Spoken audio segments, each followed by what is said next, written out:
Well, greetings, tēnā koutou katoa, Bulavanaka, kia orana, and I want to especially,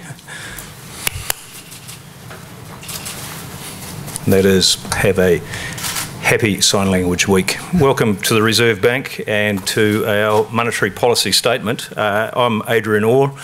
I'm the Governor of the Reserve Bank, and I am very, very privileged and proud to have the responsibility for the role that we've got. I want to introduce Dr. John McDermott and Mr. Jeff Bascand. They are my Governor colleagues and have been highly involved in the production and decision making that we've made here today. I would have to say it's been the easiest decision that we've had to make, or I've had to make at least, for 11 and a half years. Easy in the sense that we're in a good spot. We can keep the OCR where it is for a considerable period of time. The hard part about it is what to do next and when. In other words, the risks are balanced. I was told a long time ago that it's very hard to work out what to do next with monetary policy. It means you're probably in a good place to start with, and so I believe that's where we are today.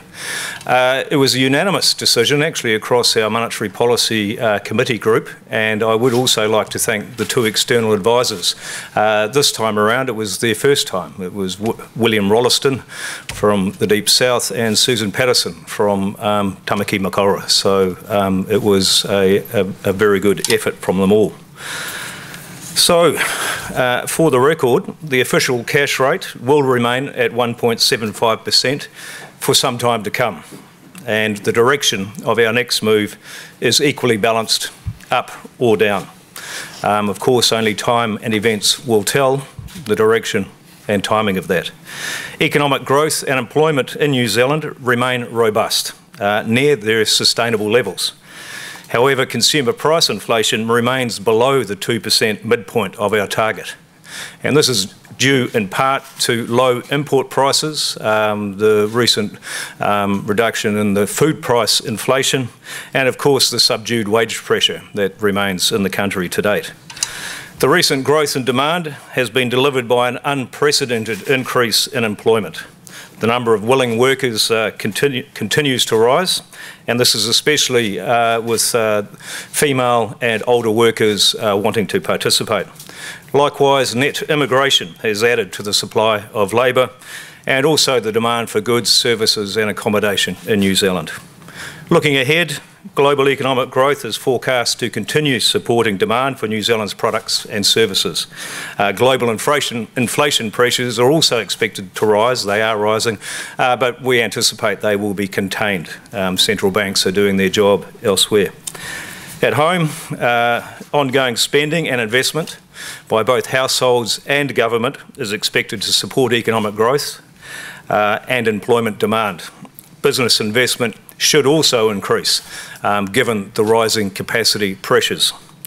These emerging capacity constraints are projected to see New Zealand's consumer price inflation gradually rise to the 2% midpoint of our target range. However, to best ensure this outcome, we expect to keep the OCR at this expansionary level for a considerable period of time.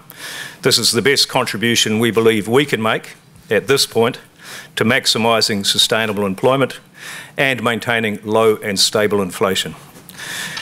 Me taki ma'ata, and I am open to questions.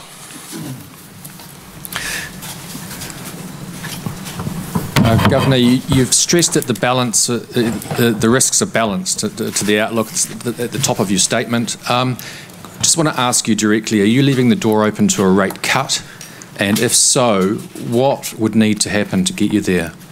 Yes, the door is open to both a rate cut and a rate rise, so that's what we mean by balanced. The risks are relatively balanced, and we go to considerable pains to outline how they are balanced in our monetary policy statement. A rate cut, some of the key risks there would be international growth faltering, or more importantly, international financial conditions tightening. That could happen through rising long-term interest rates and that feeding through into New Zealand interest rates. Likewise, credit is highly constrained, and so that would be a double header for people who are relying on borrowing to continue their consumption path. Immigration. We can only control one side of that variable. It's a risk on both sides. And probably the most perplexing thing for us really has been the very, I suppose, suppressed wage inflation and the way in which price setting is happening. And if that continues to be backward looking and based on the past low inflation, then it will take longer for us to reach our midpoint.